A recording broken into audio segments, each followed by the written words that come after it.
عقیدت و محبت سے ثواب کی نیت سے تمام حضرات درود پاک پڑھ لیجئے۔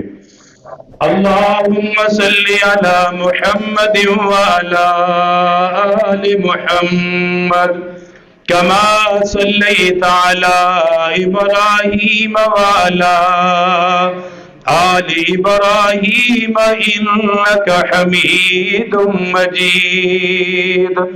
اللہم بارک علی محمد وعلی آل محمد کما بارکت علی ابراہیم وعلی آل ابراہیم انک حمید مجید۔ محترم سامعین، مکرم حاضرین، انتہائی واجب الاحترام بھائیوں، بزرگوں، دوستوں، اللہ سبحانہ و تعالیٰ کا احسان ہوا، اللہ تعالیٰ کا خصوصی کرم ہوا کہ اللہ تعالیٰ نے رمضان المبارک کا پہلا جمعہ ہمیں پھر عطا فرمایا۔ اللہ تعالیٰ اس پورے مہینے کے روزے ہمیں رکھنے کی توفیق اور ہمت عطا فرمائے۔ اللہ تعالیٰ اس پورے مہینے کو ہمیں اعمال جمع کرنے کی توفیق عطا فرمائے۔ یہ ایسا مبارک مہینہ اللہ تعالیٰ نے ہمیں عطا فرما دیا جس کے بارے میں آپ صلی اللہ علیہ وآلہ وسلم نے ارشاد فرمایا، جو شخص رمضان المبارک میں نفل ادا کرے، رمضان المبارک کی برکت سے اللہ ثواب اسے فرض کے برابر عطا کرتا ہے۔ یہ خصوصی پیکج ہے اس مہینے کا، یہ خصوصیات میں سے ہے کہ اس مہینے میں جو نفل پڑھتا ہے، نفلی عبادت کرتا ہے، اللہ تعالیٰ غیر رمضان کے فرض کے برابر اسے اجر عطا فرماتا ہے، اور اس مہینے میں جو ایک فرض ادا کرتا ہے، اللہ تعالیٰ غیر رمضان کے 70 فرضوں کے برابر اجر عطا کرتا ہے۔ کتنا بڑا انعام ہے اس مہینے کا، کس قدر اللہ تعالیٰ کا کرم ہے روزے داروں پر، عبادت کرنے والوں پر، کہ اللہ تعالیٰ ان کی محنت، ان کی مشقت کی اتنی قدر کرتا ہے، نفل پر فرض کا اجر دے گا، اور فرض پر اللہ 70 فرضوں کے برابر اجر عطا فرمائے گا۔ پھر محبوب صلی اللہ علیہ وآلہ وسلم نے ارشاد فرمایا، جیسے ہی رمضان المبارک کا چاند نظر آتا ہے، اللہ تعالیٰ امت مسلمہ کے لیے جنت کے 8 دروازوں کو کھول دیتا ہے، ان کے لیے مغفرت کو آسان کر دیتا ہے، بخشش کو آسان کر دیتا ہے۔ اسی لیے میرے محبوب صلی اللہ تعالی علیہ وآلہ وسلم نے اس مہینے کی اہمیت کو سمجھانے کے لیے، بتانے کے لیے، یہ حدیث پاک ہے کہ آقا مدنی نے اپنے صحابہ کو فرمایا کہ میرے ممبر کے قریب ہو جاؤ۔ یہ آقا کا حکم تھا کہ ممبر کے قریب ہو جاؤ، اس لیے جو ممبر کے جتنا قریب ہوتا ہے، قیامت کے دن بھی وہ اپنے امام کے اتنا ہی قریب ہوگا انشاءاللہ۔ یہ خصوصیت ہے، آقا خود فرماتے تھے قریب آ جاؤ، ممبر کے قریب ہو جاؤ۔ حضرات صحابہ کرام ممبر کے قریب ہو جاتے تھے۔ آقا صلی اللہ علیہ وآلہ وسلم ممبر پر تشریف لے جا رہے ہیں، کتنا حسین وہ منظر ہوگا، کتنا خوبصورت وہ منظر ہوگا۔ نبیوں کے نبی، امام الانبیاء صلی اللہ تعالی علیہ وآلہ وسلم یہ صحابہ کے درمیان تشریف لاتے، آقا ممبر پر چڑھتے اور صحابہ زیارت کرتے تھے۔ کیسا مقدر ہے ان صحابہ کا۔ اللہ تعالیٰ سے دعا ہے کہ اللہ تعالیٰ اس ماہ مقدس کی برکت سے ہم سب کو خواب میں اپنے حبیب کی زیارت عطا فرمائے۔ یہ ہمارا مقدر ہے، اللہ تعالیٰ کی حکمت ہے کہ ہمیں پیدا اس وقت اس زمانے میں کیا ہے، وہ خوش نصیب تھے جو آقا کے زمانے میں پیدا ہوئے اور آقا کی صحبت انہیں مل گئی۔ اللہ تعالی ہمیں بھی آقا کی خواب میں زیارت عطا فرمائے اور قیامت کے دن اللہ اپنے حبیب کی قربت عطا فرما دے۔ فرمائے میرے صحابہ منبر کے قریب آ جاؤ۔ امام الانبیاء تاجدار مدینہ صلی اللہ تعالی علیہ وآلہ وسلم تشریف لائے۔ نبیوں کے نبی امام الانبیاء صلی اللہ تعالی علیہ وسلم یہ منبر پر چڑھنے لگے۔ آپ نے منبر کے پہلے زینے پہ قدم رکھا، فرمایا آمین۔ منبر کے دوسرے زینے پہ قدم رکھا، پھر فرمایا آمین۔ تیسرے زینے پہ قدم رکھا، پھر فرمایا آمین۔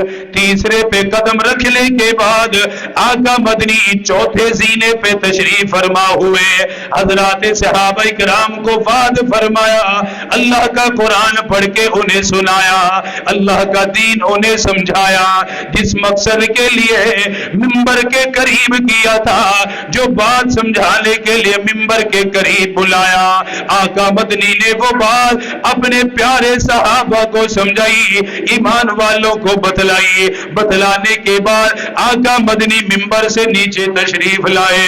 حضرات صحابہ کرام نے سوال کر دیا، آقا منبر کے قریب ہونے کا حکم ملا، ہم منبر کے قریب ہو گئے، ہم نے منبر پہ آپ کو چڑھتے ہوئے دیکھا، زینوں پہ قدم رکھتے ہوئے دیکھا، آقا آج سے پہلے بھی واز کرنے کے لیے تشریف لائے، منبر پہ آپ تشریف فرما ہوئے، لیکن آج سے پہلے کبھی آپ نے آمین نہ فرمایا، ایک مرتبہ نہیں، آج 3 مرتبہ ہم نے زبان نبوت سے آمین سنی ہے۔ آقا آمین کہنے کی وجہ کیا ہے، اس میں حکمت کیا ہے؟ آپ نے پہلے زینے پہ قدم رکھا، آپ نے فرما دیا آمین، دوسرے پہ قدم رکھا، پھر فرمایا آمین، تیسرے پہ قدم رکھ کے پھر اسی جملے کو دہرایا۔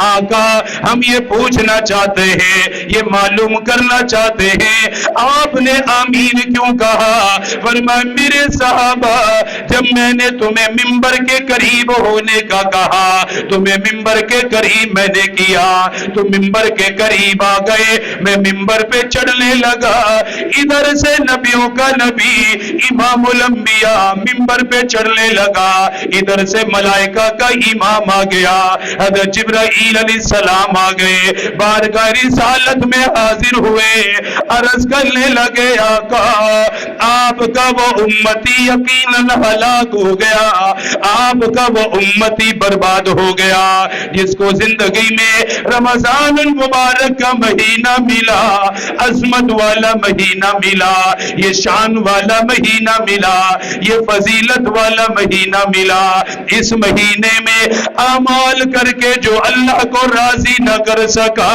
اپنے پروردگار کا محبوب نہ بن سکا، اپنی بندگی کو ظاہر نہ کر سکا، اتنا بڑا مہینہ ہے، اتنی بڑی رحمت کا مہینہ ہے، اس مہینے کے اندر اللہ کی رحمت بارش کی طرح برستی ہے، اللہ کی رحمت اپنے بندوں کی طرف خاص متوجہ ہوتی ہے۔ حضرت جبرائیل عرض کرنے لگے آقا آپ کا وہ امتی ہلاک ہو گیا جو اپنی زندگی میں رمضان کا مہینہ پالے، رمضان کے دن پالے، رمضان المبارک کی راتیں پالے اور عبادت کر کے اللہ کو راضی نہ کر سکا۔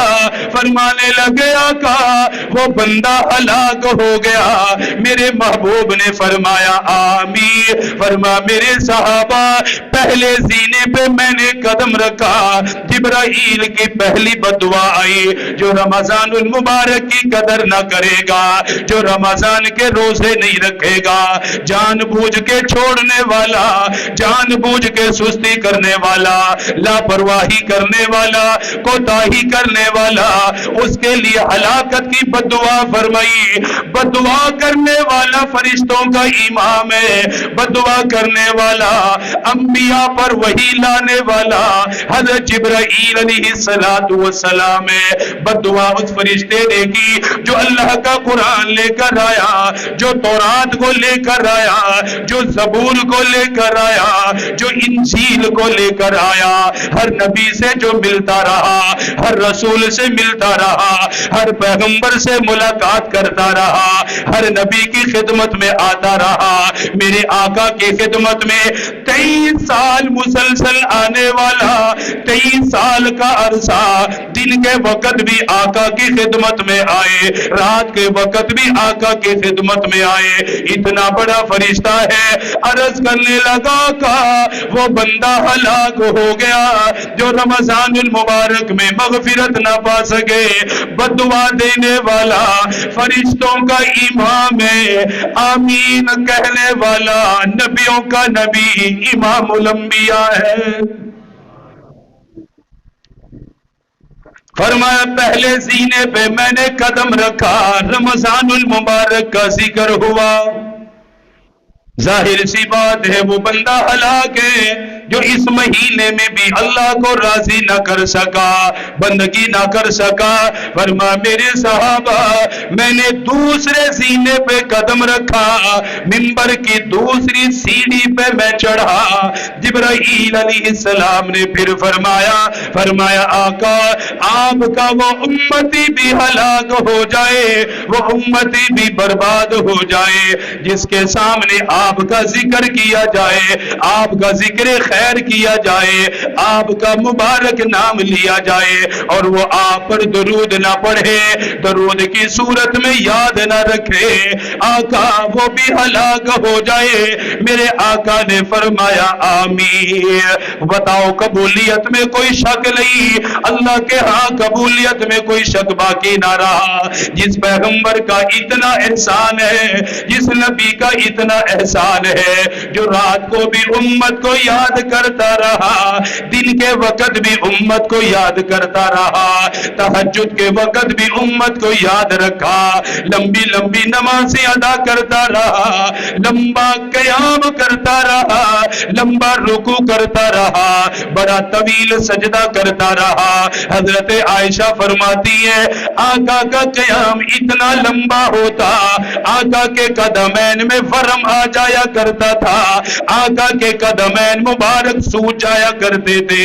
آج تراویحوں سے گھبرانے والوں 2-4 منٹ کی رکعت ہم سے وہ پڑھی نہیں جاتی۔ نبیوں کا نبی امام الانبیاء ہے، تاجدار مدینہ ہے، جس کے لیے اللہ نے ساری کائنات کو بنایا، جس کے صدقے میں کائنات کو وجود ملا، وہ پیغمبر اتنا لمبا قیام کرتا، آقا کے قدمین میں ورم آ جاتا، امام الانبیاء کے قدمین میں ورم آ جاتا۔ آج کون سا امتی ہے جو اتنا لمبا قیام کرنے والا ہو، اتنا لمبا رکوع کرنے والا ہو، اتنا لمبا سجدہ کرنے والا ہو؟ وہ عظیم نبی جو امت کے لیے روتا رہا، امت کے لیے مانگتا رہا، اس کا نام سننے کے بعد اگر یہ امت اس پہ درود نہ پڑھے، اپنے آقا کو یاد نہ رکھے، اپنے پیغمبر کو یاد نہ رکھے، یقیناً وہ ہلاک ہونے والا ہے۔ اس لیے جبرائیل علیہ السلام نے دوسرے زینے پہ چڑھتے وقت فرمایا آقا آپ کا وہ امتی بھی ہلاک ہوا، آپ کا نام سن کے خاموش بیٹھا رہ گیا۔ 3 مرتبہ آمین ہے۔ پہلی مرتبہ جو روزوں میں بخشش نہ پا سکے، ظاہر سی بات ہے اتنا بڑا مہینہ پھر بھی بخشش سے خالی رہ گیا تو ہلاکت تو ہے پھر۔ دوسرا فرمایا آپ کا ذکر خیر ہو اور آپ پر درود نہ پڑھے تو وہ تو ہلاک ہے۔ اس لیے یہ مسئلہ بھی یاد کر لو، مجلس کے اندر جہاں آقا کا ذکر ہو رہا ہے بار بار، اس مجلس میں 1 مرتبہ درود پڑھنا واجب ہے۔ کیا ہے؟ واجب ہے، 1 مرتبہ پڑھنا واجب ہے۔ اس کے بعد جتنی مرتبہ پڑھو گے باعث برکت اور باعث خیر ہے۔ ایک مرتبہ تو پڑھنا ہی پڑھنا، اگر نہیں پڑھیں گے تو واجب چھوڑنے کے برابر گناہ ملے گا، اور یہ جہنم کی وعید ہے اس کے لیے۔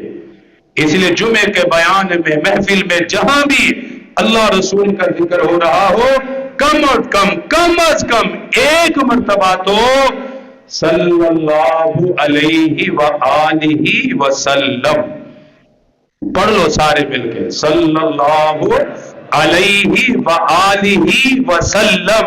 آپ پر بھی درود و سلام پڑھنا ہے، آپ کی اہل بیت پر بھی پڑھنا ہے، پھر یہ مکمل اور کامل ہو جاتا ہے۔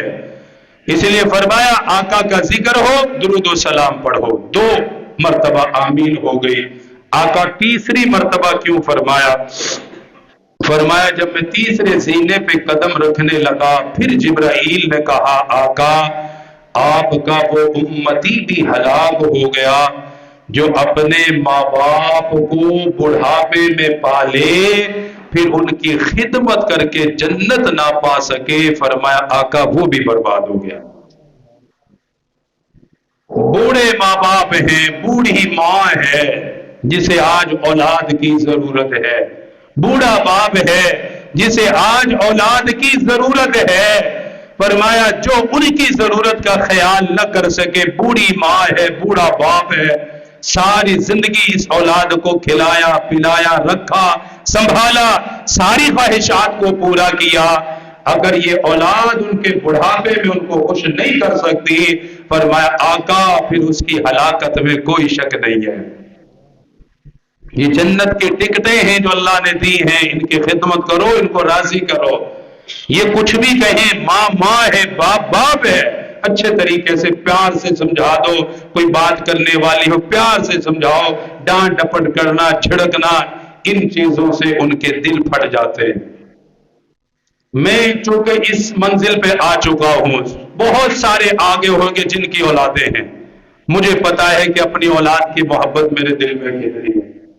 ظاہر سی بات ہے جتنی میرے دل میں میری اولاد کی محبت ہے اتنی ہی میرے ماں باپ کے دل میں میری بھی ہوگی، جتنا میں ان کے لیے تڑپتا ہوں اتنا وہ بھی میرے لیے تڑپتے ہوں گے۔ اس چیز کو یاد دھیان میں رکھا کرو، جیسے ہم ان کے لیے فکر مند ہے، میری ماں اور میرا باپ میرے لیے اسی طرح فکر مند تھا۔ آج جس بچے کو میں کھلا رہا ہوں پلا رہا ہوں، کل کو یہی مجھے جھڑکے اور ڈانٹے تو بتاؤ مجھ پر کیا گزرے گی۔ پھر یہ سوچ کر اس بوڑھے باپ کے بارے میں سوچا کرو کہ جب میں سخت الفاظ بولتا ہوں تو اس کے دل پہ کیا گزرتی ہوگی۔ اس لیے ان کا خیال کرنا، جیسے بھی ہیں بہت لوگ کیا شکایتیں کرتے ہیں، او جی بوڑھی ماں مانتی نہیں، یہ ہے وہ ہے، ساری زندگی تمہاری مانتی رہی یا چند سال تم ان کی مان لو، کون سا فرق پڑتا ہے؟ کرنا تو تم نے اپنی مرضی سے ہے، باقی تھوڑا بہت چلو ان کے سے۔ بہرحال یہ 3 آپ نے بددعائیں فرمائی۔ اب مجھے یہ بتاؤ، بددعا دینے والا فرشتوں کا امام ہو، آمین کہنے والا نبیوں کا نبی امام الانبیاء ہو، بتاؤ اس دعا کی قبولیت میں کوئی شک ہو سکتا ہے؟ کوئی شک نہیں ہے بھائی، کوئی اٹل فیصلہ ہے۔ اس لیے ہم نے رمضان المبارک کو اپنے لیے کیا بنانا ہے؟ قیمتی بنانا ہے۔ آقا پر کیا کرنا ہے؟ درود پڑھنا۔ نمبر 3 اپنے ماں باپ کی خدمت کرنی ہے۔